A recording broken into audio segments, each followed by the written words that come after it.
What's a good word, everyone? It's your boy DKB here. I just want to say thanks for all the support. The channel's been steadily growing, and the number you see below, you can drop a text, shoot a voicemail, any ideas, topics, collabs, etc. you guys want to see. I'll include them in future videos and live streams, and I'll catch you again. Be easy.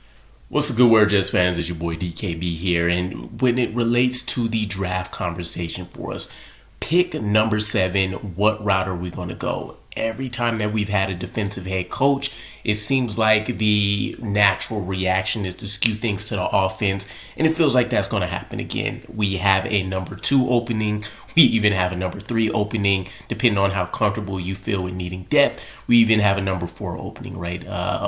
You're not really looking at Malachi Corley or Xavier Gipson as the answer at any specific position right now, considering nobody's really excelled in any particular areas. And in Corley's case, he couldn't even really see the field whatsoever his rookie year. So we'll see what happens. But according to reports, the New York Jets have spent an extensive amount of time with Tet McMillian, aka Tetairoa McMcMillan, and this is a pretty big news for us. I think while a lot of people are generally down on this wide receiver class, we still have the option to go out and grab the best wide receiver from this draft. He's the highest ranked one, at least as of right now, and I don't think anybody expects any crazy risers to come and really usurp him. If so, it'll definitely be out of the blue, right? You'll be pulling this one out of the wormhole, and I don't know if anybody can make up that much of the disparity in terms of gap, right? You have Tet McMillian as a potential top 10 pick, and then the next best wide receiver is really your given pick, right? You're probably looking at the mid, 15 to like 25 ranges potentially when the next wide receiver could go here. And there's a ton of other names that are really going to pop up. Your Isaiah Bonds of the world and all of those kind of situations. So we'll leave it at that. What helps really separate him as well here is the fact that he brings that natural X receiver ability skill set. For those that was in favor of replacing or trading, let's start the conversation with trading Garrett Wilson, for example, and wanting to find somebody in the mold of an AJ Brown. This is kind of that opportunity to do so. And I'm not saying these are the same style of receivers or anything like that, but from the physical build and the general requirements that you're going to look for out of an X receiver, Tet fits the mold. 6'5", 212-ish in terms of the weight. And he's just pretty smooth for a guy that's generally going to be a little bit bigger.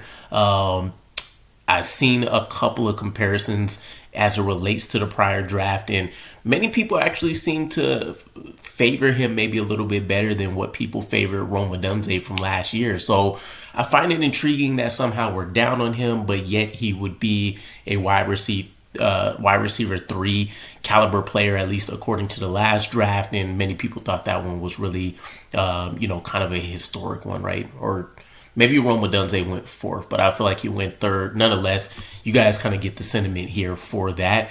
But this whole thing really kicks off because we have a major hole in the wide receiver room, potentially 2 starting jobs up for grabs, right? So even if you want to try to get a little bit cute, right, and you say maybe Tet can start off as a huge slot receiver, right, and you kind of go back to the monsters of Midway with Chicago mold for what they did. Not ideal for McMillian, but something he could potentially pull off. Again, just with kind of how agile he is for his size, and maybe the a little bit of the underrated agility and acceleration.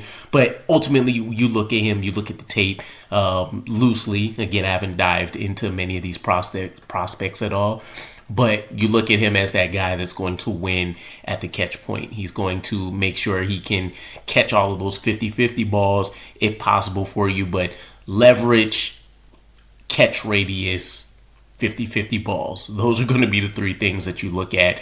And if you take him at number 7, you can say, we'll live with this. And it would be a huge compliment for Garrett Wilson that can finally force some coverage to somebody else off of him, give him a little bit better of an opportunity to be able to take advantage of some of those one-on-one matchups, and maybe you help unlock a part of his game, which was the deep passing ball. So to that point, I know during the combine press conferences, Tet was asked about the idea of pairing with Garrett Wilson, and he called it, a lovely idea.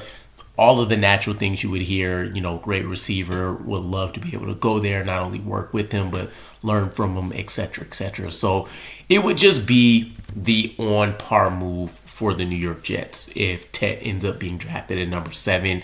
I do love the fact that it seems like we're doing our due diligence very, very early on him. But I think the conversation for most people will center around how much better is Tet than anybody else that you will look to draft in maybe that second or third round. And you also have to consider what the roster building analysis or what's going to be the status quo for us now, right? And even though we heard this a ton from Robert Saleh and Joe Douglas, it really only applied to the defense.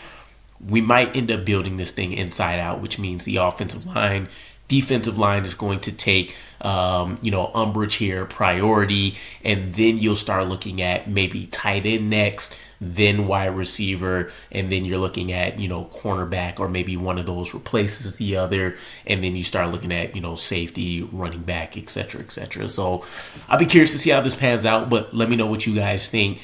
Tet McMillian, is he a can't-miss prospect if he's there at number 7 for us, or does it depend on who's on the board and you would prefer to go with a potential defensive blue chip? I'll catch you guys again. Peace.